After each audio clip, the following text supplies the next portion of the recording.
Guilty as charged. Guilty as charged. Guilty as charged. Guilty as charged. That's my guy.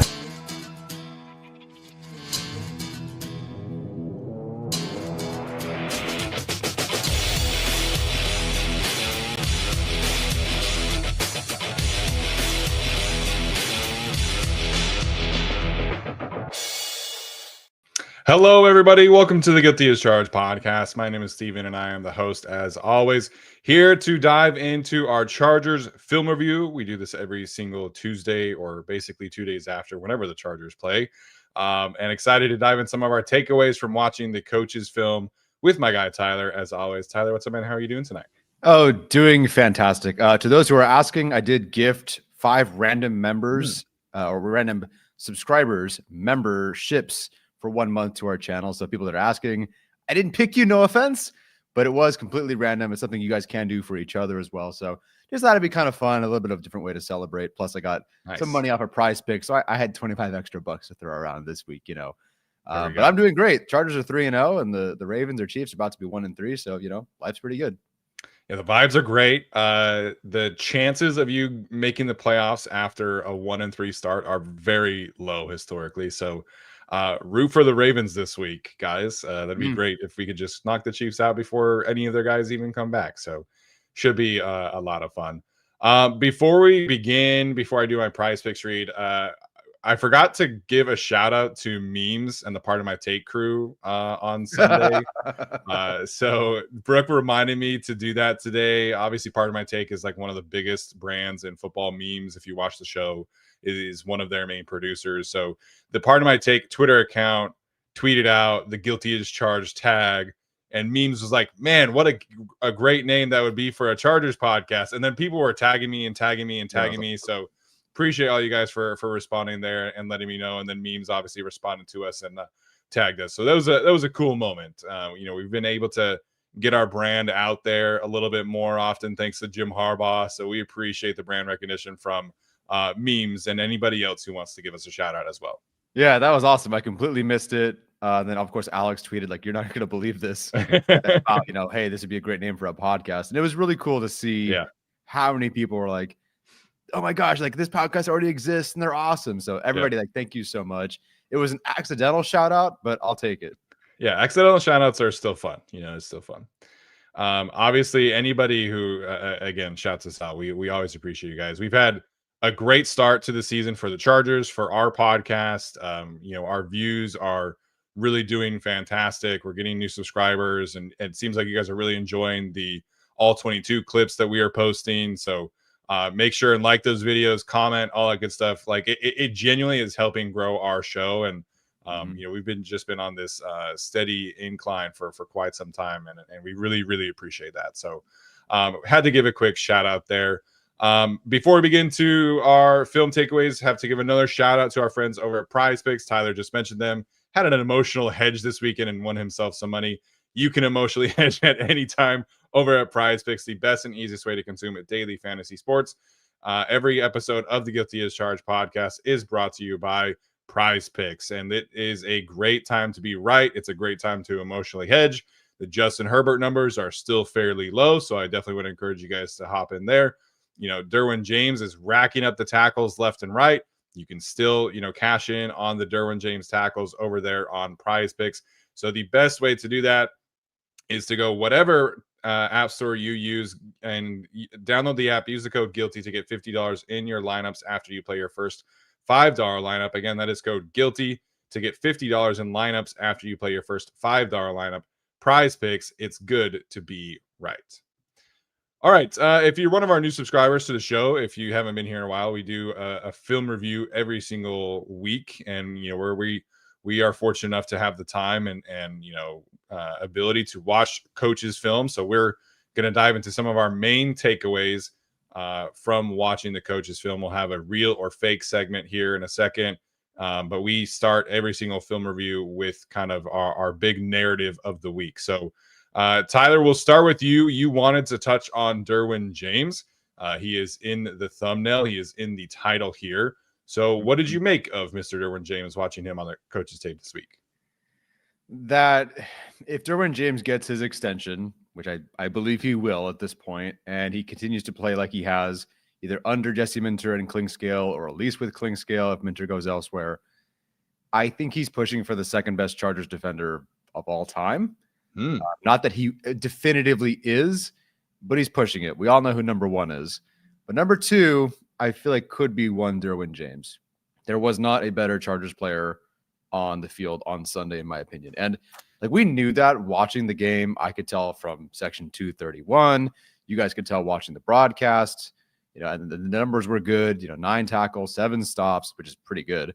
1 pressure and a sack. But watching it on film, it was so absurd how much ground he was able to cover. And we know Derwin's been asked to do a lot before. And we know with his role in the slot, like he is, of course, going to be everywhere. But in terms of like saving the ass of the defense, this might have been the best game I've seen him in terms of just purely covering up for other mistakes and limiting the Broncos by even like a foot. And nowhere is that more apparent than on that final scramble from Bo Nix, where it's 3rd and 13. And I think Bo Nix gets 12.98 yards on that scramble. But Derwin James breaks off a coverage, I think, on the running back and makes that final tackle. And if they convert there's no comeback. There's arguably no comeback for the Chargers. But he holds Bo Nix by nothing, an inch practically, the game of inches. They punt, and then Herbert goes full cyborg and goes touchdown field goal. Game's over. The Chargers win. If that doesn't happen, if Derwin James isn't like that all over the field all day like he was, the emotional heart and soul, whatever, of the team, they lose. And, he was great against the Raiders, of course. I think they win that game, but they definitely don't win as big without Derwin James. And in this game, I don't think the defense holds as well as they did without Derwin James. And he really was, I think, the best player on the field. And I truly just, I don't look, he's not winning defensive player of the year. Jim Harbaugh, I love you. I get but I get it. Like we watched Derwin James and it's like, how many better defensive players are there? They're also still healthy now that we've lost like a Nick Bosa, for example. Derwin James is one of the best defensive players in football right now. Will he win defensive player of the year? Probably not. Very unlikely. But at least put him in that conversation because he's playing amazing. Yeah, I think certainly trending towards being the best safety in franchise history. I think, some people can argue that right away, but I just looked this up and Eric Weddle was first team All-Pro twice, and that was during bad Charger seasons. So, I think individually, Derwin James is probably the most talented Chargers defender of my lifetime as a fan. I think you can make an argument for Joey Bosa. I think you can make an argument for Sean Merriman, of course. But just the physical ability that Derwin James has on a football field is crazy to watch. And we were kind of nervous about the last season of the Brandon Staley era Derwin James and like what that was going to look like going forward. It was not a good season. He had all the penalties and things like that he talked about himself that he needed to clean up. And so it took them a little bit of time to figure out last season how to best use Derwin James. He was still playing a lot of like free safety and deep safety. And then it was like slot, box, defensive line, and it just took off from there. And he was he was second team All-Pro slot defender. Right now, I would say he's definitely tracking towards being a first team slot defender again. And so that would be his second first team All-Pro with 1 second team All-Pro from last season and the Pro Bowls and things like that. So best Chargers defender of our time, I think that's definitely on the cards. I think Junior Seau, clears as best defensive player in franchise history, but sure. Derwin James is definitely tracking that. And I don't know, man. He does not look like he's slowed down at all. He does not look like the 2023 version at all. He is flying around, playing defensive line. He had 9 edge snaps this week, 9, in absence of Khalil Mack. So we were kind of wondering, like, what are they going to do? How are they going to manufacture pressures? Derwin James, that's the answer to everything right now. 4 tackles for loss in one game from a slot defender is crazy. And the effort he was playing with. You mentioned a couple of things there, but there was one of his tackles for loss. He comes off the edge. He actually misses J.K. Dobbins, and then he just stands up so quickly and then ends up getting Dobbins back to the ground again. And the effort was outstanding. The tackles for loss were huge. His ability to set the edge was huge.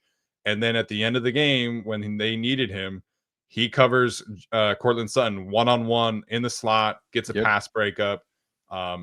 He covered Troy Franklin one-on-one a few times. So it's so impressive to see him raise his game up a notch, which I didn't really think was still possible for him.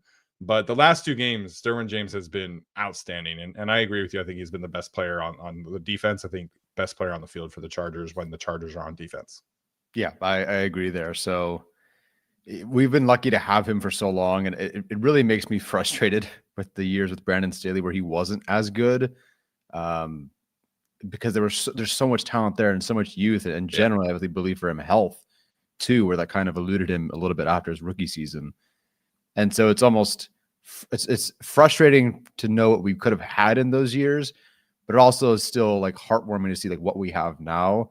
And it almost, I appreciate it more. It's like Derwin James never really left us and the Chargers in this defense. Just wasn't exactly with the right coaching, with the right system. Right. He's taken to this coaching. It looks unbelievable. And I think you see that in like the way that he interviews right now and just how much happier he is. Watching interviews back from 2023, you see a completely different person who was just dejected and frustrated. And, he was on the Pat McAfee show last week and he was smiling ear to ear the entire time, laughing and having a great time. And, you watch him do any kind of press conferences and he's just so happy to talk about football and be about football. And I think, people have talked about Jim Harbaugh's influence on a lot of players on this team, obviously, and Justin Herbert gets like a lot of credit. I happen to think that Justin Herbert is the same player he's always been. He's just, I agree, like a little bit better. But his influence on Derwin James to me is very real because he's brought the love of football back for Derwin James, and now he's just completely locked into the vision. He is the vocal leader of the team. He is the heartbeat of the team, and you see him fly around for that because of that reason. And the BTB phrase that they have, the burst to the ball, Derwin is about that. Like every single play, he is flying to the football, even if he's not making the tackle. So I love watching Derwin James. I'm glad you decided to bring him up today because it's just been a real treat the last 2 games in particular to have him show people, hey man, like I'm still about this life. Yeah, he is. And I love that after the game, Jim Harbaugh's like, I don't have the words. I do not have the words. I need someone else who can speak these words. Yeah. Derwin James, like, get over here. It was with him and Justin Herbert. And not that I'm surprised it was Derwin James and Justin Herbert he picked, but it still means something, right? Like, I don't have the words. Who can do this for me? Derwin James, get over here. That means a lot. And so he is heart, soul, the voice, everything for this team. Yes, Justin Herbert is the face. Everyone knows Herbert the most. But Derwin James, man, deserves to be right there next to him. Yeah, absolutely. And I agree with what you said to start this, where they do not win the game against the Broncos without Derwin playing the way that he did. And we can talk about some of the other defensive players who did not play at their best, but Derwin was absolutely at his best on Sunday afternoon. Yeah, to the point where I'm assuming you're alluding to certain other players at similar positions. I am very curious if they would at all consider playing him back a little bit more, which I think would be a crime, but Aloy Gillen was really bad. So I am very curious if they would consider some Derwin James free safety to mix things up against Malik Neighbors next week. Yeah, so looking at this, he has exactly 7 free safety snaps right now. Which is crazy because he started last year with like 30 in the first game. Yep. So So last season he had 250 free safety snaps on the season. So he was still playing it a lot more. Yeah. And maybe this is a response to, hey, we don't have Khalil Mack, so we're just going to put Derwin as close to the football as we possibly can, which is not the worst thing possible, and Denzel Perryman has been out. So maybe that is kind of a response to the injury thing. But I wouldn't be opposed to seeing him, be back there 10 snaps a game instead and just kind of protecting things a little bit. And Mina Kimes was on her show today talking about like the Giants rolling with Jackson Dart, which we'll get to definitely on Thursday, and how the Chargers are a little bit more susceptible to the deep ball this year than they were last year.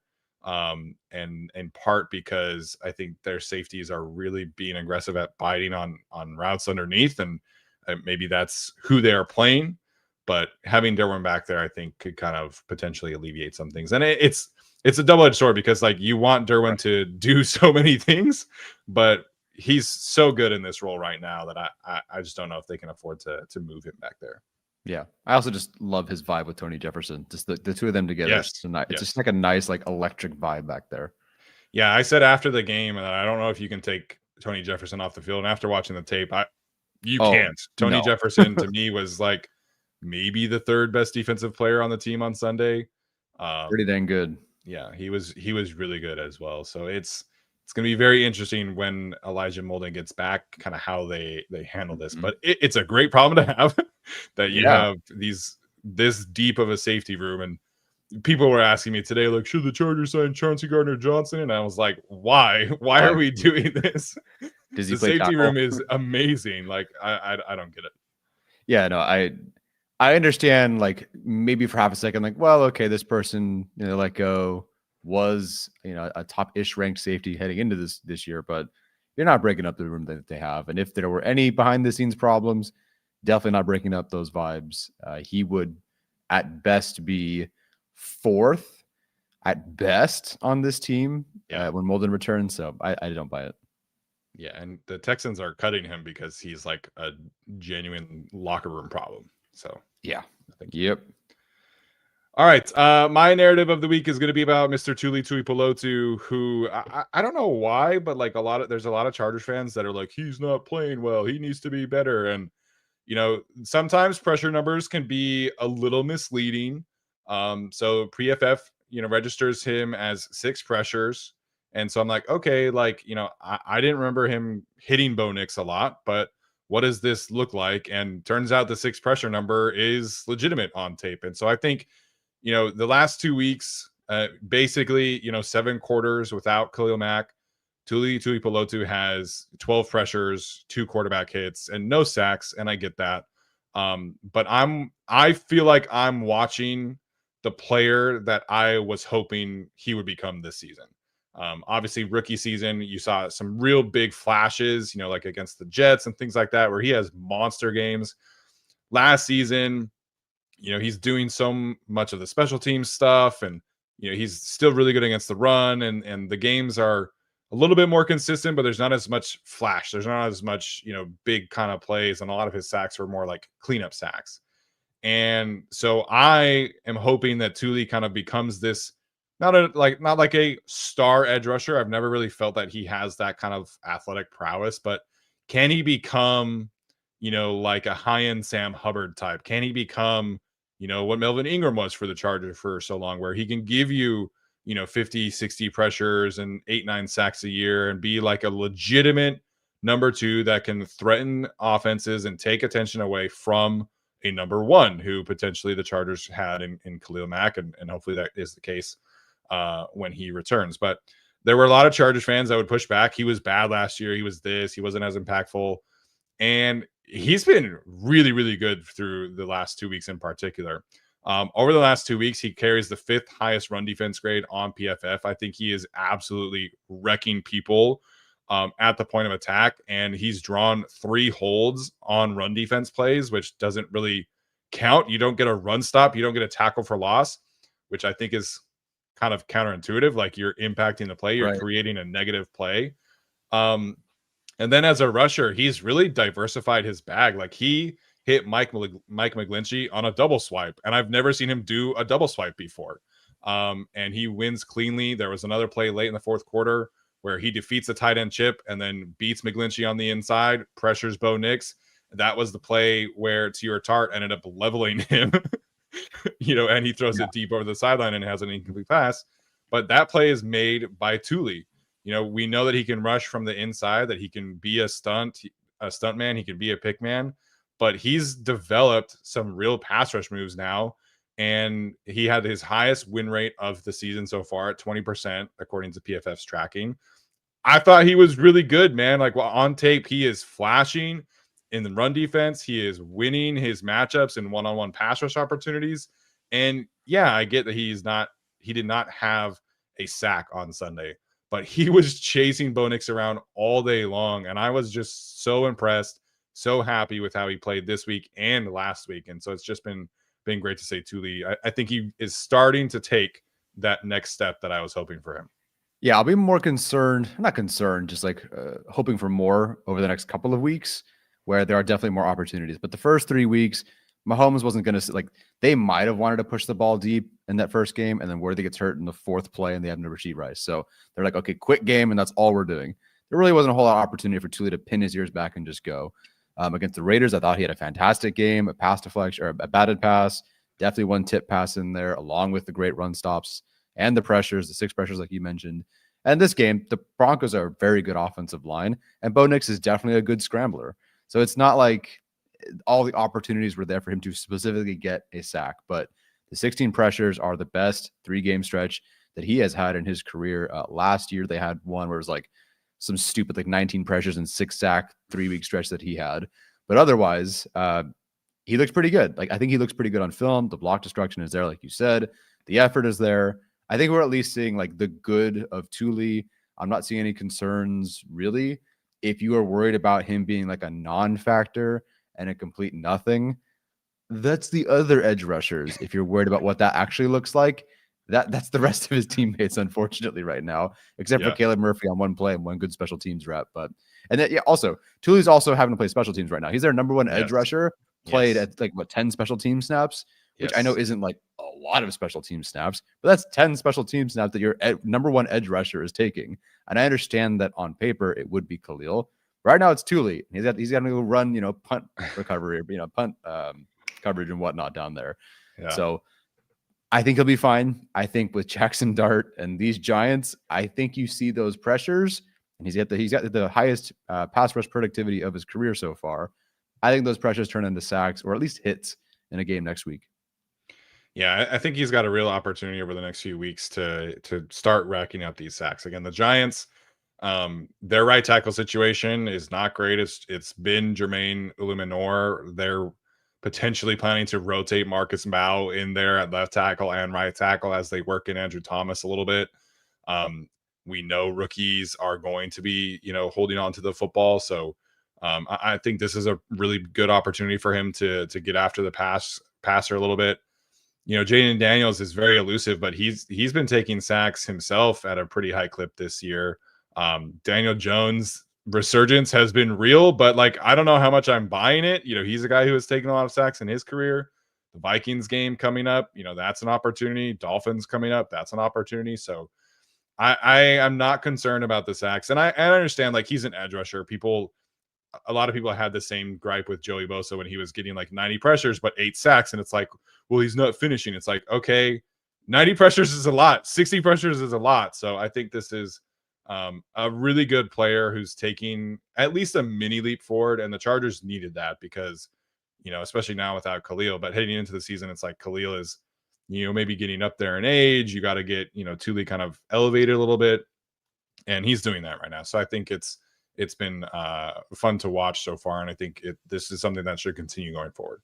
Yeah, the Chargers, some of its incompletions, pass breakups, but I believe they had 28 plays on defense, they allowed the opposing offense of the Broncos to get 28 plays of 3 yards or less. A lot of that is Tuli and Derwin James. The 2 players we just mentioned, Tuli in particular in run defense, the scrambles or like the pressures to force scramble, forced incompletions, that sort of thing. So it's affecting the Broncos, it's affecting these opposing offenses. Yeah. But yeah, I'm hoping for a sack this week. Yeah, it'd be nice. All right. Before we continue, our audio audience is going to take a quick break, and then we will be right back with some unsung heroes from the Broncos coaches tape. Okay, we're going to have a Zion Johnson conversation. I thought that Zion Johnson had his best game of his career on Sunday after watching the tape. And I know some people will not like the fact that the two of us are talking about this.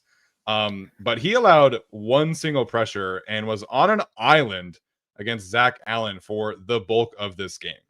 And Zach Allen is currently leading the league in quarterback hits. He is currently leading all defensive tackles in total pressures. He is a good player. Maybe not, prime Chris Jones and things like that. But Zion Johnson absolutely held his own against Zach Allen for the majority of the day. And he currently has allowed 4 total pressures on the season. His pass blocking efficiency rating is 9th in the league among all starting guards. again, 9th in the league among all starting guards. I don't know how much I'm buying this like for the long term. I need to see more information. I need to see more reps, just because we've been burned by this. But Zion was great on Sunday. There are multiple reps where in the past you see him maybe lose a little bit, but he is able to recover and he's anchors down against Zach Allen. There's a couple reps in there where he gets Zach Allen to the ground. There are run reps where he's pulling across the formation and kicking out Nick Bonito, Jonathan Cooper. There's run reps where he is just completely washing down Zach Allen or DJ Jones. I thought this was his most complete game. I thought this was his best game.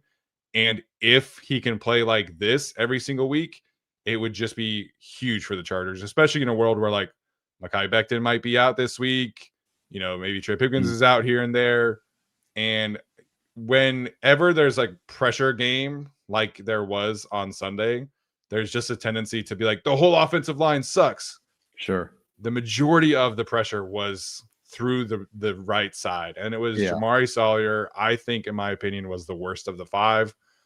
Trey Pipkins had a tough day. But Zion Johnson was really good on Sunday, you guys. And again, I know people will be like, you're the Zion Johnson guy. But if you watch the tape like I did, you'll see somebody who is just consistently winning his reps against a really, really high-end defensive tackle. So Zion Johnson deserves a lot of credit for how he played this past week.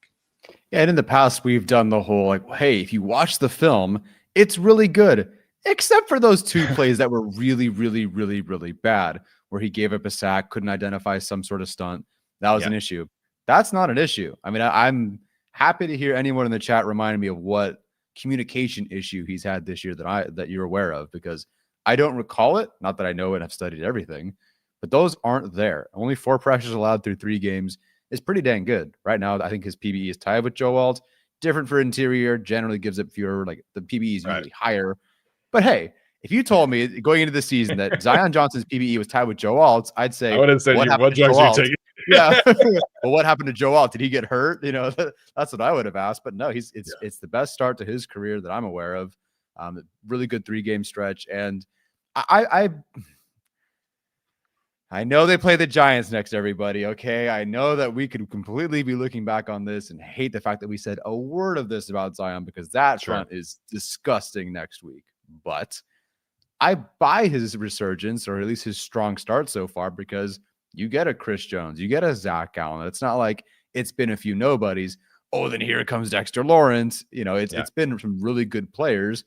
And it's not even just like surviving. It's now, I think you mentioned with Rashawn Slater and even Joe Alt, like they don't just hold their own and survive these plays. They win these plays. You win in pass protection. You win in the run game. And that's what Zion Johnson's showing. Arguably better in pass pro than run blocking so far. Both, I think, have looked pretty good anyway. So it's been nice to see. I even think there's more ways they could use him that maybe they haven't so far. They like the whole, I don't know when you're going to talk about like the Joe Alt right tackle thing. Oh, I'm about to sneeze right in the middle of this. I'm cursed for talking good things about Zion Johnson. Anyway, he's been very good. I'm glad you brought him up. Yeah. And again, things could change here. Like this is a 3-game sample size. He's been very good so far. But, like you mentioned, Dexter Lawrence this week, although Lawrence plays the majority of his snap against the center. So that should be fun. But the next week against the Commanders, Deron Payne and Johnny Newton, a really, really good defensive tackle duo. So it's going to continue to get better. A lot of teams have great defensive tackles. When they play the Colts, he's going to get a few more reps against DeForest Buckner, stuff like that. So this could change. And if it changes, then we'll have that conversation. But right now, through 3 games, he's been really, really good. And I think he deserves credit for that. A lot of times on social media, we just bucket these players and say, this is a bad player no matter what. But through 3 games, he's been really good. And I think he deserves credit for that. Yeah, SoCal Michael points out 2 players with massive question marks about them, Zion and Quentin Johnston. Happy to see them showing improvement. Absolutely. They've stuck with, geez, you think Jim Harbaugh like Quentin Johnson? He loves Zion Johnson. He loves Zion Johnson. He would literally not stop talking about this dude all offseason. It's like, it's Herbert and then Zion and then God. That's who like Jim Harbaugh talks about all offseason. And it's I'm hoping it pays off. You're watching these games and you're wondering like, wow, it's why is pass protection so much better than it was? And it's not. I mean, Pipkins has played a part, and Becton, when healthy and on the field, has played a part. But Zion just being that solid for them has played a huge part in this so far. Yeah, I'm glad you bring up Becton. He only had, I think, like 21 pass blocking reps before he got injured. He's been really good in pass protection. Like he looks like he has taken a significant leap forward as well. The run blocking has been a little bit more inconsistent, but he's again kind of working himself into shape and things like that. This was a great run blocking game from Mekhi Becton too. But I think if Mekhi had stayed healthy, I don't think we would have seen as significant of a pass rush, blow up from the Denver Broncos. I think once Mekhi got injured, Vance just dialed that thing up, and Jamari had a rough showing against John Franklin Myers. So if Mekhi had been healthy in this game, I think the Chargers offense would have had a much better day. So I'm glad you brought him up as well. Yeah, Bozeman, about the same as he's always been, for better or worse. Becton being in and out, not great. Pipkins going to the blue tent 4 separate times to retape his ankle for the 4th time, not great. So, but the left side in general was very, very stable. I think you'll talk about Joel later. Yes, I will. All right, Tyler, who is your unsung hero of the week? I had to throw in 2 because collectively they played like 39 snaps, but whatever. I'm going with Justin Eboigbe and Benjamin St. Juste. Didn't know what to expect of these players heading into the season. They talked a mean game about Eboigbe, and it's like, okay, like, what are you going to provide here? How's this going to look? And while he did only play 12 snaps on Sunday, he had 2 really good ones. Yeah, on the edge, he had a great run defense snap. He had a great quarterback hit later on. It's very physical.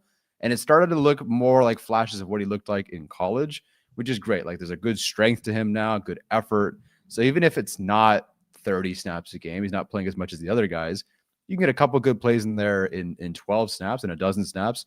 Pretty good. So not a lot of snaps to go off of, but underrated in that regard because we're usually talking about Caldwell, Jones, Tart, who were all great. But Eboigbe had a couple good ones. And then Benjamin St. Juste, again, another player like Quentin that everybody wanted to cut or trade in the preseason or after the preseason. And like lo and behold, Jesse Minter and Steve Klingscale are right again about a defensive back that most of us had never even heard of before free agency. Yeah. And he was great. The pass breakup along the sideline was fantastic. Great recovery, great instincts on that one. Covered another one, a little bit of a trip up in there. So like some Broncos fans were not happy. They thought maybe it was like pass interference or something, but it was not called. And it's a bit more of a trip up in my opinion. But the point is, this is 2 targets, 0 catches. Is only allowed 4 yards through 2.5-ish games. So pretty good. Yeah, I've been surprised by, bless you. I've been surprised by Benjamin St. Juste. I thought he had 2 really good reps on the outside, had a couple, run support reps that I thought were nice. So it's been very different than what we were maybe expecting. I think the way he moves surprises me. His pass breakup, I watched a couple of games of his Washington tape, and that's a play that he does not make in Washington. Not because he's, a bad player or things like that. Just like athletically, he's kind of bailing towards the middle, and then he changes direction, flips his hips, and then he goes and breaks up the pass. That's not a play that he was making in Washington, just from an athletic standpoint. So, I have no idea what the celebration was, but it looked cool. Yes, I thought somebody was explaining it, but no. So yeah, he's been good. Eboigbe, his hit on Bo Nix saved a touchdown. Like he absolutely walloped the right guard, or it might have been the center. Actually, I think it might have been the center. And then he's able to get to Bo Nix and hit him, and he has Marvin Mims open in the end zone. But I'm pretty sure he hit Bo Nix's arm as he was releasing, so it was an inaccurate pass. So, Eboigbe has looked solid in his reps. It's not been a ton of reps, like you mentioned. They were really hyping him up in the offseason. But it's been efficient in his reps, and I think that's a positive step forward for him. Yeah. So unsung hero every week. Just assume it's going to be the interior defensive line in general. But this time it's Eboigbe for me at least. Yeah, dude. The interior defensive line, all of them flashed well on Sunday. We're not going to talk about him much today, but Tier Tart, dude, dominant performance from Tier Tart. His tackle for loss that he got, he splits the double team and just shoots through that gap and then goes full extension. The picture he posted on Instagram of him just diving after J.K. Dobbins was so good. He almost had another one that ended up being Derwin James came off the edge to get him. But, he had a pressure. He had another hit, the one that I mentioned when Tuli had the pressure. Dominant performance from Tear Tart on Sunday. And Jamari Caldwell was right there with him as well. I thought Naquan had a couple of good reps. Deshaun Hand was okay. But the five, all of them flashed at certain points of this game. And again, you don't have a star player, but all five of them are really, really solid. Yeah. Tart's pretty good. People have said, and I'm curious what your thoughts are, as we were big Poona Ford fans. Do you believe he's been as good as Poona Ford, or do you think he's maybe getting there? You're talking about Jamari? Tart. Sorry. Distracted. I think that Tear Tart is more explosive, and so he's a more splash player. But there are some times where he's not as good as against double teams, or he's not as quick off the ball. And I think Poona Ford was just so consistently good against the run that it's tough for me to say that. They're different stylistic players. I actually think like Jamari is more stylistically close to Poona Ford. But Tart is just so explosive. Like the athletic ability he has is crazy at his size. So I think he's gotten more bigger plays, but Poona Ford just was nails for them on a down-to-down basis. Yeah, but a good group overall. And Minter was right. They said I think it was Minter, might have been Elston, that they not literally traded. They lost one player, to get a couple of guys who can make up for it overall. And that's generally true. Like this defensive line has been better across the board. Than specifically, than it was last year overall. Yeah, obviously you had Poona Ford, who was closer to kind of a star caliber player. But it took Tart a few weeks to get going in the season. Otito Ogbonia, who's inactive on this particular unit, was playing a ton of snaps. You had Scott Matlock snaps for a lot of the early parts of the season. So there's just not a lot of drop off. Like when, Naquan Jones comes in, he's really stout against the run. He can, be dominant, get some tackles for losses as well. I mentioned Jamari Caldwell, who has been so good. Like, I don't think Chargers fans understand, like Jamari Caldwell on tape is really, really good. Like he's already a fantastic run defender himself. So he could have been another unsung hero. We've talked about him, quite a lot already, but this entire defensive tackle room, all five of them have just like raised their game whenever they get in, and you have full confidence in them. Whereas last year, whenever Poona Ford was off, I'm like, oh man, I don't love this. Now they go 5 deep and it looks good, man. All five of them can play. Yeah, it's going to be, who's the unsung hero next week? It'll probably be Deshaun Hand next week as the unsung hero. We just keep rotating through these players, and I don't mind. They're a treat to watch. Yeah. And they're going to need them next week because I think Cam Scadaboo might get like 35 carries next week. Yeah, I'm all about it. All right. There are plenty of other players we could highlight here too. We'll talk about some of them, going in and out here. Cameron Dicker was outstanding. Obviously, people were mentioning him in the chat. Hit the game winner, another field goal. So there are others that we'll talk about here in a second, but those are the main ones. All right. Every single week with this, we do a real or a fake. Let's hit your reel first, which is about Scott Matlock. I think we can work this into like the fullback / tight end snaps and roles can be changed up and should be changed up moving forward. Clearly, Aranda Gazin should be active and on the field in some capacity next week and moving forward. Even if Will Dissly is back, please. Counter Lambert Smith. Hope he has a great career. Hope he's good next year or whatever. Gazin was awesome, like freaking awesome on Sunday for sure. Yeah.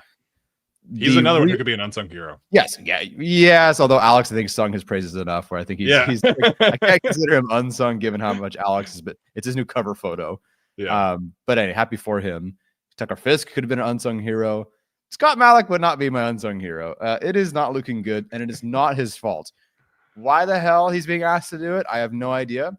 But as of right now, he has, of all people that block with, I think, 20 blocking snaps. The worst pass blocking efficiency in the NFL. Any offensive lineman, any running back, any tight end, any fullback, he is the worst in the league right now out of like 190 candidates or whatever. Yikes. That's not good. Last is not good. That's Nope. where you find Jerry Tillery's run stop grade, you know, and Brandon Staley on third down. Like that's where you find those things. Okay. You don't want to be last. Okay. Yeah. Scott Matlock, I don't blame him. It's not his fault. He can't go across the formation and block Nick Bonito one-on-one. Shocker. It doesn't work. Yeah. But they got to change things up. The way it works with Tucker Fisk looks fantastic. And not that Fisk was like, they didn't like swap those players out as much. It's not like they were doing that, but we got to find something else other than Matlock blocking these guys one-on-one. Some of the run blocking stuff, great. He actually did have a couple of good pass blocking snaps, but Crosby one-on-one, Bonito one-on-one, I don't know, Thibodeau next week one-on-one. Like we don't really need to do this. We can find something else. I thought that against the Raiders, one thing that was great that they did was they would have Matlock plus somebody else blocking, Kuntz or Max Crosby as like a change of pace. Mm-hmm. They really like to have Matlock or a guard or sometimes Bozeman. They'll pull out across the formation on a play action fake and they'll block the edge rusher. Almost always they will include somebody else with them. Again, just to kind of seal off that edge. I think that's a great way to counteract edge pressure. Having him block one of the 4 or 5 best edge rushers in the league right now, one-on-one, is crazy. Tucker Fisk did it, and Tucker Fisk did a couple of good times, but I think they're trying so hard to make him be Patrick Ricard. And it took Patrick Ricard years and years to become the player that he is now, where he is somebody that you can put one-on-one in pass protection. The Ravens do that all the time because he's been doing it for like 6-7 years. Scott Matlock in his second year should not be blocking one of the best edge rushers in the league one-on-one. So it's frustrating. I actually think that from a like pure fullback run blocking standpoint, he's taken a really nice step forward. It looks good when he is able to get downhill as a fullback and kick out a linebacker or lead up into an A gap. Like it looks good when he's doing the fullback stuff. It's all of the other like pass protection stuff. He had 11 pass protection snaps this week. It's too many, man. It's too many. That should be like 4 or 5 tops, not 11 against the Broncos. Yeah, I was looking at it right now. So Patrick Ricard has allowed, I believe, 21 pressures in his career. And Matlock, I think, is on pace to have 20 this year. So let's stop doing this. Yeah. It's I'm not a fan. I think fans are being a little harsh on like the run blocker. Run blocking is good. It's the pass protection that. What happened? Now we're the ones who are defending Scott Matlock and trying to settle down everything. Where we hated this idea before. I think the run blocking has been fine. Like generally some good stuff, even some good pass blocking snaps. But we gotta move on, guys. Yeah, I agree. For me, from a real standpoint, I am doing a little bit more positive one. I highlighted the run game last week and how bad their under center run game looked last week. And I think Greg Roman deserves a lot of credit for his adjustments in making this happen. Some of this is because Will Dissly got injured and they decided to elevate Tucker Fisk for the first time, who was awesome on Sunday. I did not remember this live, but Joe Alt actually took 6 snaps from the right side, gave us all a little tease of what that Mekhi Becton Joe Alt tandem would have looked like if Rashawn Slater had not been injured. But when they went under center, they would flip Alt to the right side. They would put Tucker Fisk next to him, and the 3 of them just absolutely would cave in the Broncos, front side in run support in the run game. Really sucks that Najee Harris got hurt because he looked good on tape, man. He looked good and explosive, and it was a fun first few carries, and then he popped his Achilles, which sucks. But I give Greg Roman a lot of credit. He's trying to figure out a way to create alleys for the running backs. And there was a lot more counter this week, I feel like, just based off of watching the tape there. There was a lot more pin and pull. There was a lot more, let's get our biggest and most explosive run blocker, Joe Alt, on the move. Let's do some crack toss. And Trey Harris deserves a big shout out here because he was awesome on his opportunities where he had to, pin the edge rusher, most often Bonito. And Trey Harris absolutely gets in there. So I think they're trying to figure out what works with this particular group. And I applaud them for trying something new and let's, switch these guys mid-game, which is crazy to me, which I think speaks to the value of Joe Alt, who we'll, again, talk to a little bit more here in a second. Tucker Fisk was good. The running backs were good. Everything looked cleaner. And then you look at the numbers, and I talked about this previously, where the first 2 weeks, they were 32nd in EPA per rush and 23rd in success rate. Not good. It was very much not a good running game performance. On Sunday, they were 13th in EPA per rush and 14th in success rate at 42.9%. So the Chargers, because of how they throw the football, they don't need like an elite run game. But if they could be the 12th or the 14th best run game, Omari and Hampton can give you 60, 70 yards rushing a game, it would just be huge for this offense. And we'll see what they do with the RB2 situation now that Najee is confirmed out. But it looked a lot better. The numbers bear that out as well. And I think Greg Roman deserves credit for mixing things up and trying to figure out who they are. And it looks good on Sunday. Yeah, I am very excited to see what they do out of that look, because it was, like you said, it was Alt, it was Tucker Fisk, Matlock in the backfield, and somebody behind him, usually Najee Harris. They didn't lean into it as much in the second half, or at least post Najee injury. So I'm very curious how that changed things. Also, Trey Pipkins was hurt. So again, I don't really know how much their intention was for the entire game, but every time it was that look and a run to the right side.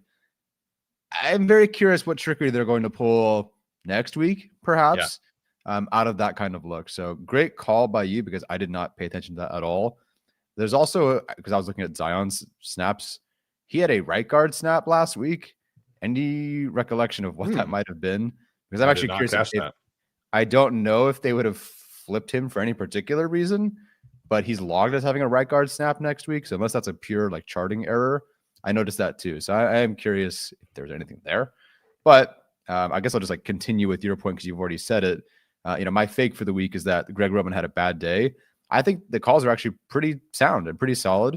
A lot of good options there. And it's not like, Quentin Johnson didn't have a bad day, or it's not like the receivers are having bad days, or Gadsden had a bad day, or Hampton had a bad day. Sometimes the protection just sucked. And sure, you can argue that's on the coordinator as well. But for the most part, I thought there were a lot of options that were open. I think especially in the second half, going after the linebackers, throwing to the flats, all that sort of stuff. Yeah. They figured it out. And Hampton, for whatever reason, and maybe it's just because Hampton was feeling himself too, he looked better too. So they survived an in-game right guard injury, or concussion, a right tackle injury, a running back one injury. The tight end was out. They survived all that in game, and it was able to close with a touchdown and a field goal. So I know it's easy to go like pass rush killed us and Greg Roman sucks. Honestly, there were a lot of good options out there, and I thought he called a pretty solid game. Yeah, I thought that once they started going to some quick game concepts, that's really what, kind of helped save the game. Keenan Allen started getting activated a little bit more. I feel like in the first half, he only had like maybe 1 or 2 targets. And then in the second half, they really started to get some stick concepts out there. Weirdly enough, they started to get some different mesh concepts go out there. So they were really trying to get the passing game active. And we've been kind of waiting. Okay, we know the Chargers can play action pass. We know they can throw it vertically. Where's the kind of like the 2.0? And if this is what it looks like, if you can give me, 4 or 5 targets for Omarion to the flat, you can give Keenan Allen some quick game stuff. It looked really good in the second half, man. Once they kind of figured out how to pass protect a little bit more and settling into some quick game, it looked good. And I think, we've seen, a very great Greg Roman game in week 1 and a pretty good, like 3 quarters in week 2, pretty good, second half this week. I think Roman deserves a lot of credit, man. Like he's calling some really good games right now. Yeah. I mean, as a whole, So no Slater, no Becton, Pipkin's barely out there, no Najee, no Disley, technically no Mike Williams as well. Like that's a pretty good outcome the last few weeks with how much he's had to withstand, especially against that Broncos defense. Yeah.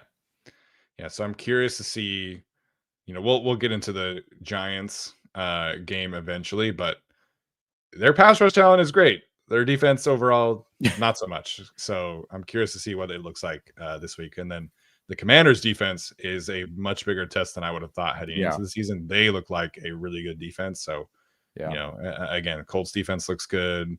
You have Titans defense. We'll see what happens there with their head coach already giving up play calling, which is never a good sign. So I think Roman is in a bit of a rhythm right now, and that trip to Eugene, man, I'm gonna keep saying it.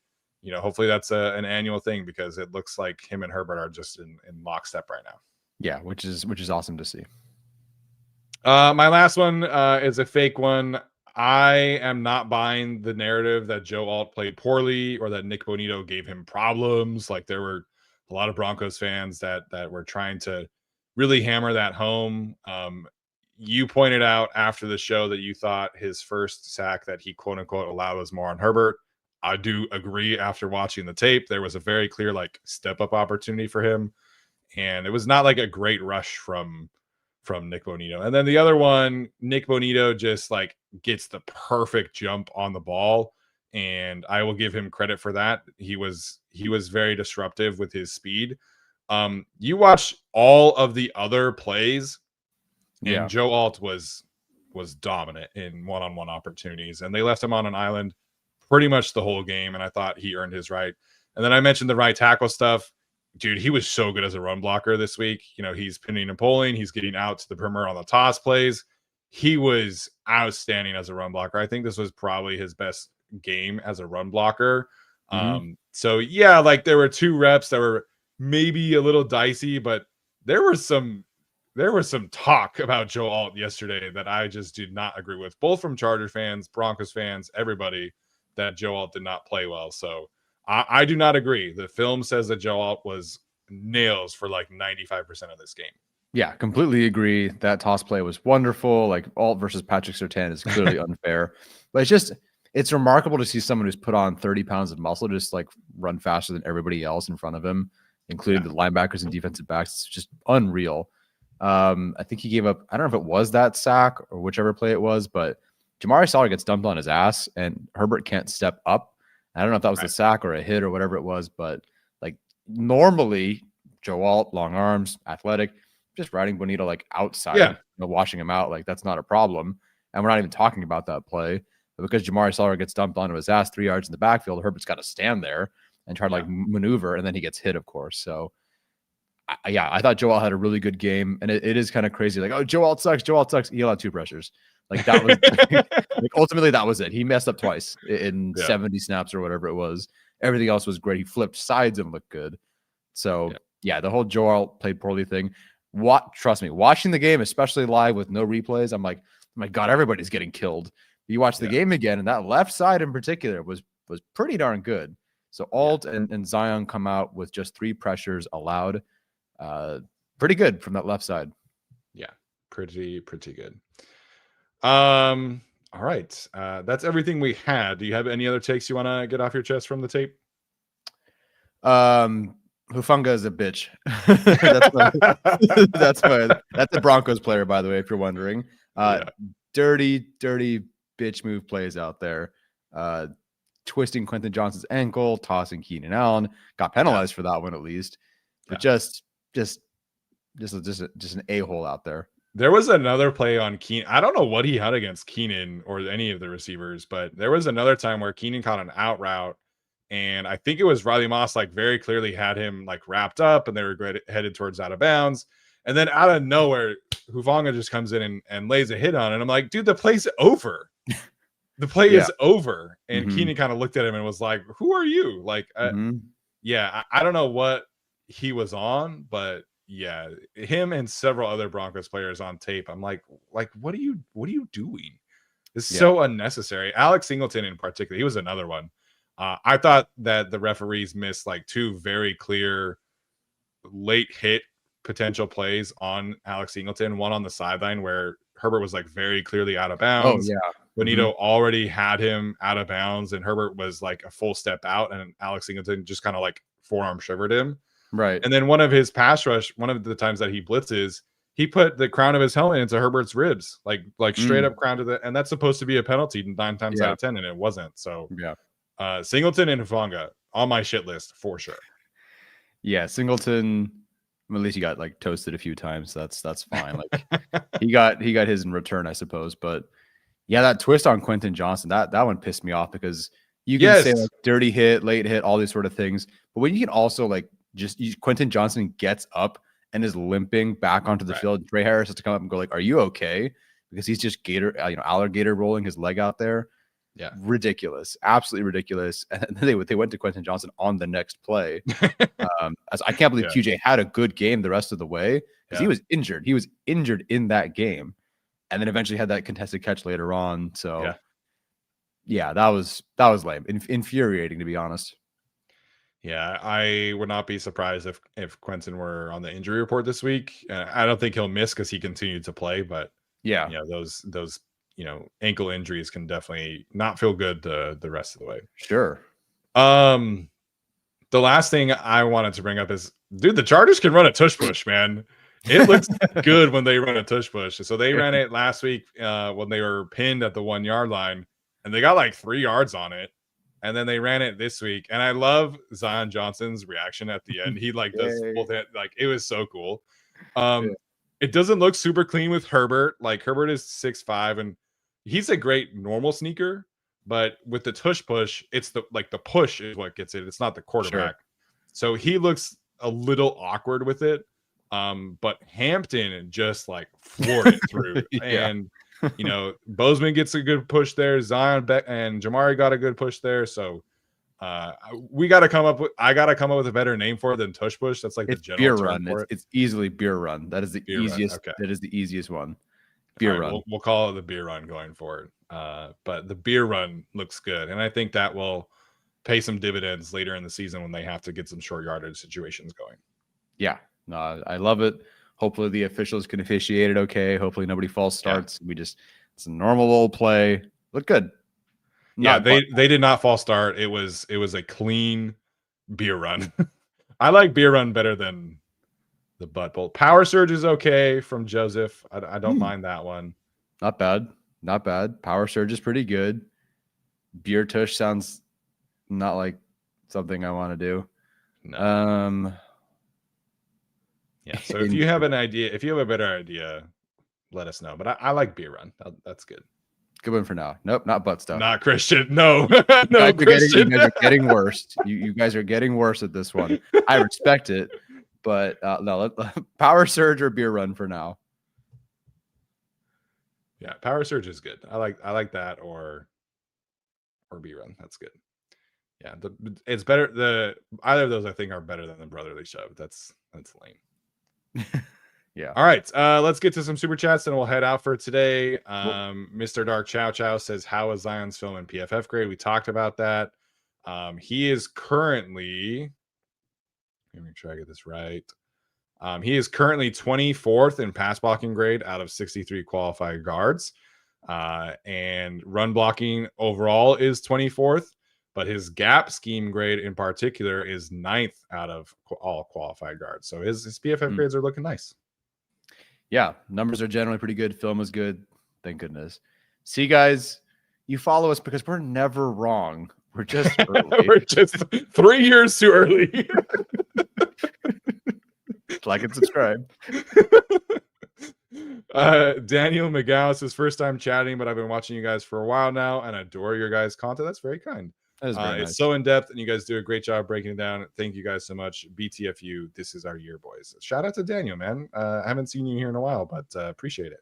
Yeah, it's the first time chatting, so thank you. 3-0 brings out a lot of positivity and a lot of new fans just saying like, happy to be here. Thank you for the show and all that. So that's very, very, very kind of you. Yes, Steven and I put in a good amount of work in this for sure. And I think it's part of the reason our shorts with the film are doing so well because if we're watching the film and we put in the work, let's get a little payoff for it. So it's nice to have that, and people are loving it. So I'm very thankful. If you can't tell, Steven and I grew up in the 90s and 2000s, by the way. All of our song choices are firmly 90s or 2000s. Although we had a War Pigs one today. I heard War Pigs. I was like, all right, let's go. So good stuff. I have to give a shout out to one of my students, Lorenzo. He is like the biggest metalhead I've ever seen. Like I like to talk with my students about things that they're interested in and kind of like establish some common ground here. And he came in wearing a Metallica shirt one day, and I was like, "Oh, you like Metallica, or is this?" Because sometimes they'll wear their shirt and they have no idea who it is. And he's like, "Yeah, I went to their concert recently, and it was a concert shirt from 2 years ago." And so he and I were talking like last week, and he was really shaken up by Ozzy's death because he loved Ozzy Osbourne. And so I was just kind of like scrolling through some stuff on the YouTube thing to try and find a song for that one. And I was like, heck, like let's put in a Black Sabbath song here, and it worked out.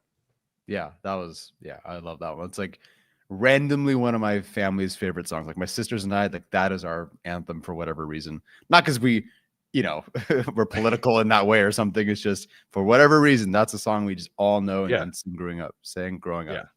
The guitar stuff on that song in particular is sick. Yeah, fantastic.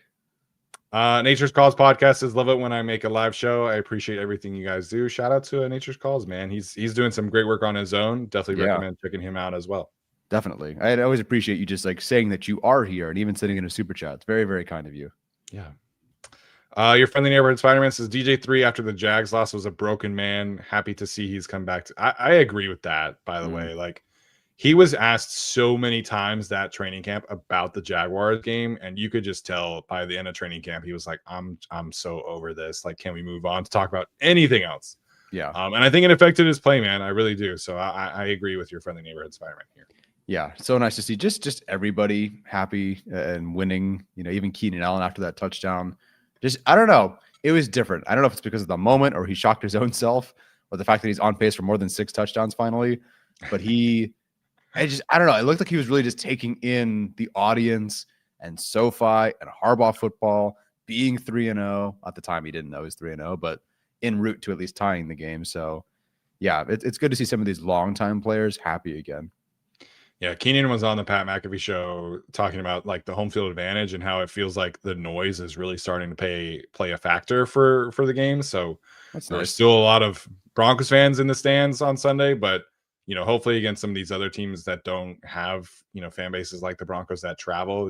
I don't know how the Colts fans travel or Commanders fans, stuff like that. Yeah. So hopefully it's like a true home field advantage going forward, especially with where the Chargers are trending, man, and where the Chiefs are trending. There's a very good chance that the Chargers are hosting a playoff game this year. And I hope that is just an electric, like 90% Chargers crowd. It would be incredible. And if you're wondering, yes, I would absolutely travel down for a home playoff game. I will pick you up from Fresno and drive you down if I have to. I'll fly Alex out, everybody out. But that would be an absolute ball if they can. And honestly, it's strange, but because I've been to so many games, although someone today said I wasn't a fan, for whatever reason, but fine. One of my thoughts as the Chargers might have been charging the game against the Broncos was, oh man, so many fans are here. And it's not a huge fan advantage, but those that have paid money to be here, if they see a loss, that's not incentive to return to a game. But to see the win like they did, is it's a snowball effect. It brings more people along. So that if you beat the Giants, then it's a bigger, hopefully, turnout against the Commanders. Yep. They're going to need it. Steelers, Eagles in particular, they're going to need some fans there.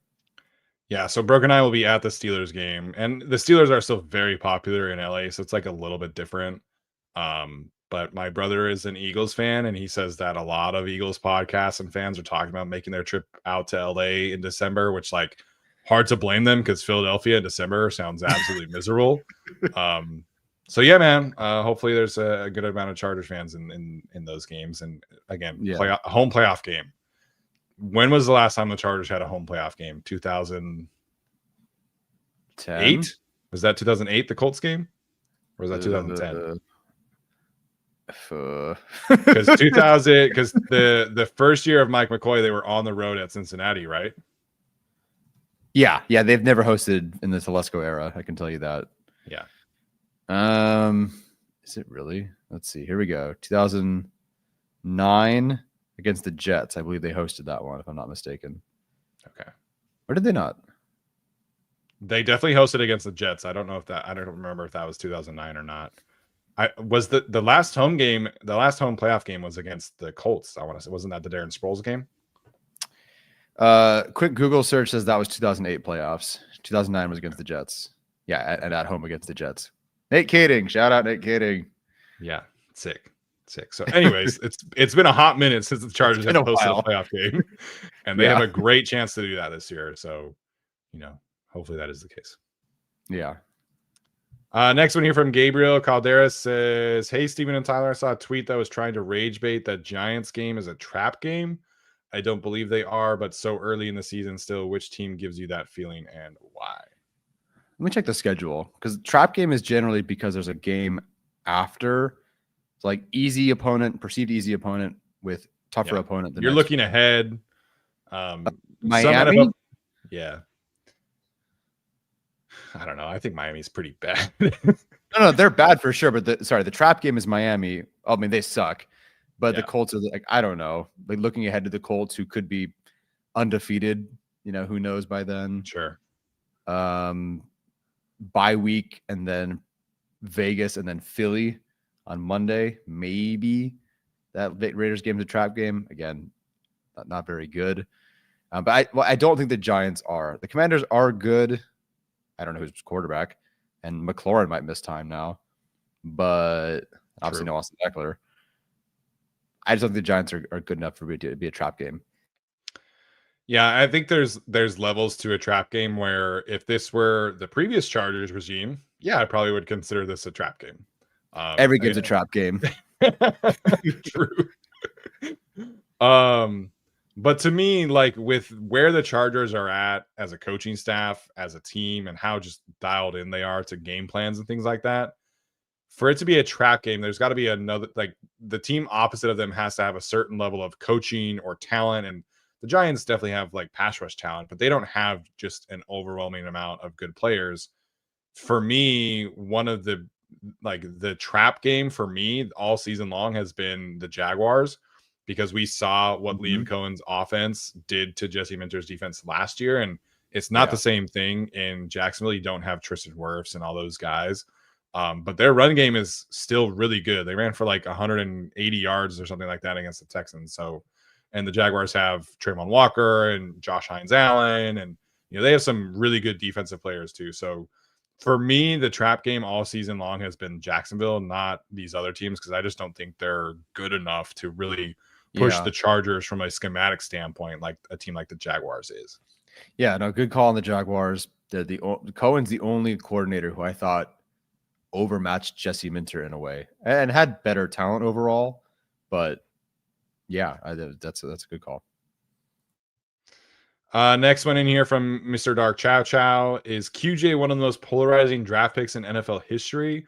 Never seen a late first rounder receive so much scrutiny like he's a top 5 pick. Honestly, I don't even know if QJ was polarizing, because I would say 80% of fans didn't like the pick. And maybe you can consider that polarizing, but like I think Trayvon Walker at number 1 is a pretty polarizing pick, because it was stupid. No offense to him, but like, give me a break. Yeah. For me, in terms of Chargers, I would say Kenneth Murray was like the most polarizing pick, because they're not that people loved him. And I know a lot of people wanted like a receiver or an offensive lineman at that point, but there was a lot of positive buzz about Kenneth Murray, and then it just did not work out. So, there's been a big swing this year because Quentin looks really good and he's playing really well. But I think there was a lot more negativity than being like there were, we had to try and sell the pick because they picked him. And then we were working with the team. Yeah. Yeah. And same thing with like Brett Coleman. But there was not a lot of like for me, polarizing means you have to have like some kind of split. And there were a lot of fans and media members who liked Kenneth Murray pick, and then there was a lot of like negative side. The QJ pick was just mostly negative, and credit to him for absolutely turning it around, and hopefully that continues going forward. Yeah, generally it's those round one guys. I don't remember, like, well, I don't know. Herbert, I guess. I guess there was no other quarterback. Herbert was polarizing. Yeah. Yeah, but it was like, well, I want Wirfs, or I want the other player. I can't remember. The defender from Clemson. Isaiah Simmons. There you go. That one. Clearly that one worked out. Yeah. Let's see. Jerry Tiller was not polarizing. I think only Tom Telesco wanted that pick. Yep. Derwin James was uniting. Mike Williams, I don't recall, although I think people maybe wanted a quarterback at the time, but I can't tell how much that was revisionist. There was a good amount of wanting a quarterback, but I think people were excited that they were at least like giving the offense another weapon. And Mike Williams had, he was very popular out of Clemson. So I would say it's more positive there. And then I think, like, I was at SeaWorld when they announced the Joey Bosa pick, and everyone went, "What?" So it might be that one, because Zeke, Jalen Ramsey, Ronnie Stanley, like, it was he. There's no way he was first or second best odds to go to the Chargers. Had to have been Stanley or Ramsey. Yeah, Stanley was. I want to say Ramsey was like the very clear favorite until like the very last week. And then it flipped to Stanley in like a huge way. And I remember like Schefter and Matt Miller were like, yeah, the Chargers love Ronnie Stanley. And looking back at that draft, it would have been hard to go wrong. Like, there were so many good players in that draft. Right. But Joey was shocking more so than it was negative. And Joey had just come off a national championship. So it was like shocking. And then like, hell yeah, let's go. But yeah, I remember Ronnie Stanley was heavy favorite the day of. Man, there were 7 Pro Bowl players to start, and then Conklin and Floyd, solid careers. Apple, and then Tunsil, Decker, Keanu Neal, Ryan Kelly. Not a bad group. Yeah, it was a good draft. Good draft. Yep. Sep Nozari says, I was at the Denver game last year. There was more Chargers fans than this year. They should do something about season ticket holders selling their tickets. Denver played dirty. Our O-line is bad. Any realistic trade ideas? Lots of takes there for sure. Yeah, I'll start with the fan one. I was not there last year because it was a Thursday night game, and generally I can't go to those. Yeah, that game was flexed, so that's a lot of people were pissed, but I think it did actually help the Chargers, that one. Yeah, as far as season ticket holders selling their tickets, they actually do have a buyback program where the Chargers will buy back your tickets and apply it towards your season tickets for the next year. Know what they do with those? I don't know. I don't know what they do with those tickets, but that is something. But there's unfortunately nothing you really can do. Denver did play dirty. The offensive line, I would say 2.5 of them were bad. Realistic trade ideas, I don't know. I still have to wait and parse through who's a really, really bad team. But I'm curious which NFC teams are selling. But is it the Saints? No, because they all have terrible contracts, so never mind. Yeah. The season ticket holder thing is also interesting because so if you sell your tickets to somebody and they get in like a fight or something like that, then you can also lose your tickets. So the NFL and the Chargers, like they can, take some action for people who just like are selling their tickets every single week.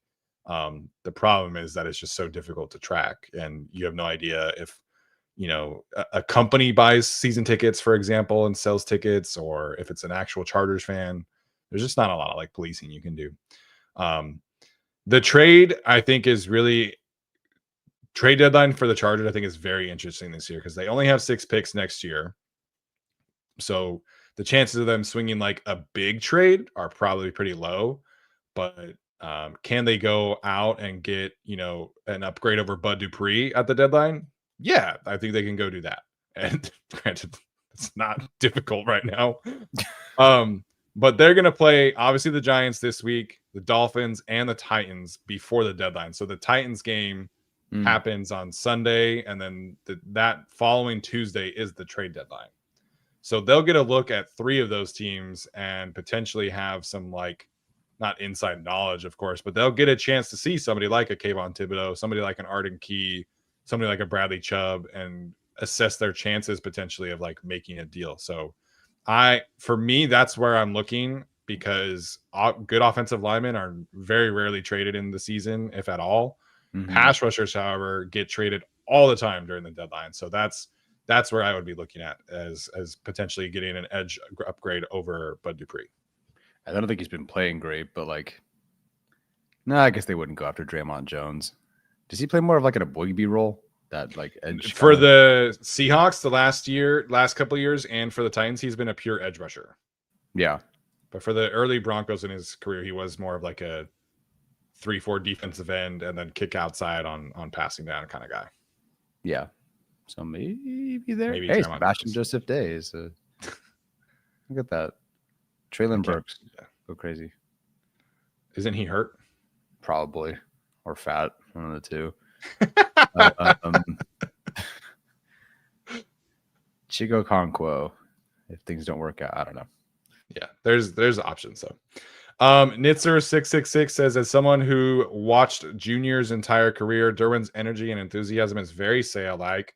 Thank goodness Minter has unlocked him. Yeah, definitely some energy spiritual successors, say out to maybe Merriman, even though it wasn't a ton of years. And then kind of a lull in some early Telesco era. Yeah. Kind of Casey Hayward, but then Derwin James. Yeah, I think that's fair. I've only watched videos of Junior Seau, obviously, because he was doing his thing when I was not even a thought. But yeah. Anthony C says Jamari Caldwell is so freaking good. Joe Ortiz might have found our own Dexter Lawrence. Maybe calm down a little bit there. But Jamari Caldwell is very good right now for sure. I'll take it. They find their next they have a long-term starter in Jamari Caldwell, even if he's not, Dexter Lawrence, which I don't think I've ever seen Dexter Lawrence before. No. So Dexter Lawrence to me is the most unique player in the NFL. What he does as a nose tackle every game is insane. Yeah, it is insane. So but no, he is very good. But I think Jamari can give you a Travis Jones kind of impact, where he's just a really solid defensive tackle, great run defender who can give you some pass rush juice. I think that's very much in the cards for him. Yeah. Bolt Up BB says, where's Eboigbe? Broadcast mentioned just Wentz. We highlighted him. This is obviously, he sent this I think before or after we talked about him. But Eboigbe was good, man. He's not playing a ton, but he's got 4 really good players in front of him. So he's looked good in limited snaps right now. Yep, exactly. Anthony says 3-0. What would it take to trade for Tibbs? I assume that's Kayvon Thibodeau. You're probably looking at the equivalent of a 3rd round pick. Maybe you send a 4th rounder and they send you back a 5th or something like that. But I think equivalent of a 3rd is probably what I would say. He was teammates with Herbert. He had to have been, right? Yes. Okay. He did play another year after Herbert, because he played in the 2020 COVID season for 3 games or whatever. Mm-hmm. But he was teammates there, yeah. Oh, and he's from South LA. Mm-hmm. No kidding. Mm-hmm. Well, all right, cool. That would be really nice, man. Tuli, Kayvon Thibodeau, Khalil when he comes back, that would be sick. Mm-hmm. Cody Spencer says, we'll be at the Commanders and Colts games. Would love to say hi if y'all will be there. Where would be the best place? I tend to get there and not tailgate. So I'm in section 231. Usually we try to sit there. We're going to be selling our tickets again. We're going to buy 4 or 5 for the Commanders game. So team store, usually. They have team store exclusive merch every game. And it's new, so I will be at the team store. But if you're on social media or Twitter, just hit me up. Yeah, I will not be at those games. Steelers game for sure, possibly Eagles, and then a home playoff game if they get there. Mm-hmm. Anthony C says QJ has turned into prime Julio Jones. That's right. Exactly. Combination of Julio Jones and Randy Moss. I love it. I love the positivity for sure. One Pappy 1973 says, hope to see a lot of Chargers fans in New York City. BTFU. I feel like the Chargers have a good amount of fans planning to travel there this week. I know Die Hard Bowl Club has a good group going out, so I agree. Hopefully, usually good with a lot of West Coast games. The Vegas game, Houston had a good number of fans. I don't recall how their attendance is at East Coast games though. Yeah, usually when they play like the Cardinals is always a good, road game. Mm-hmm. When they played the Falcons 2 years ago in Oh Atlanta, yeah. Mm-hmm. that was a good Chargers game. So, we'll see what happens this week. But there were, I want to say when they played the Jets a couple of years ago, there was a pretty good. There you go. Brendan just said the same thing. Yep. Cool. There we go. Right on cue, Dwight says that he is going to the Giants game this week, hoping for 4-0 and a Nathan Peterman performance from the Cardinals. Yeah, that would be fantastic. You need Joey Bosa to come back for that. But yeah, good stuff. And Casey Hayward. Didn't Casey have 3 picks in that game? I forget which game it was. Joey Bosa had 2 good beat the White Bills quarterback backup games. One was Peterman, one was Josh Allen. But the Peterman game was at least a Trevor Williams. Who's the linebacker? It's not Booker. Linebacker. Was that Jatavis Brown? Nope.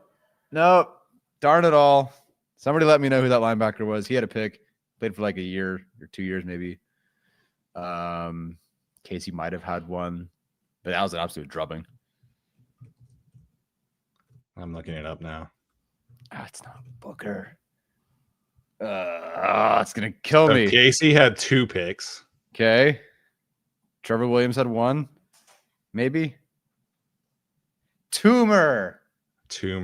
That's yeah. Did he have a pick? Did he even have a pick? I'm trying to find the interception. I was at that game. It was fun. Corey Toomer, 1 interception, and he was the one who returned it back for a touchdown. Nice job. Trey Boston had an interception. Oh, Trey Boston had an interception. Yep, Trevor. So Casey had 2.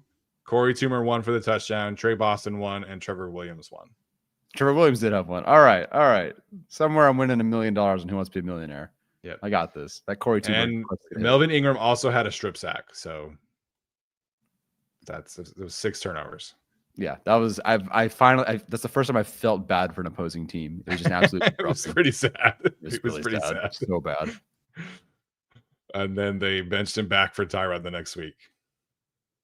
So that's right. Stuff. Jacob, way too early takes on the trade deadline. Do you think they trade for depth and or big move? I sure hope so. Got to go for the division. So we kind of touched on that. I don't think it's a big move. I know everybody wants like Trey Hendrickson, stuff like that.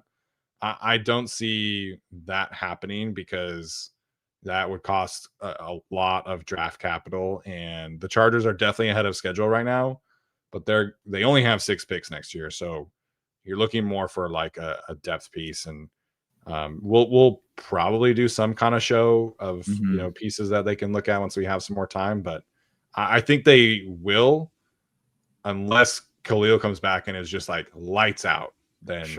Then that probably changes things. Yeah, so I think after the Titans game, that's maybe a discussion. But yeah, the Titans game is the deadline. So yeah, then we'll do some kind of trade deadline show before that. Daniel back with another one, says just wanted to give a big shout out to my dad who passed away last year. Sorry to hear that, man. Rest in peace to Mr. McGowan. Took him to his first Chargers game when he was 3, and I've been diehard ever since. Been a fan of 32 years, and my dad would be so proud of our boys. BTFU. Man, as someone who's similar, not as early, but my dad taking me to plenty of games for 13 years now. Not season ticket holders for that long. So it would have been 20 years now of Chargers games that my dad's taking me to. I can't imagine not having him at these games, even though he's not even a Chargers fan. Yeah. That's just bonding, and a special thing you get, father-son bonding. Now it's the 3 of us, my parents and I. My wife will be going to the next one, so I can't imagine. Yeah, thankfully, not the case for me either. And obviously, it's different. Not NFL stuff, but my dad and my brothers, we went to so many Utah games growing up. And we would always do like a Utah road trip, just the Hagelin boys every single year. We've seen so many different college campuses and things like that. And we still try and do it as much as we can now.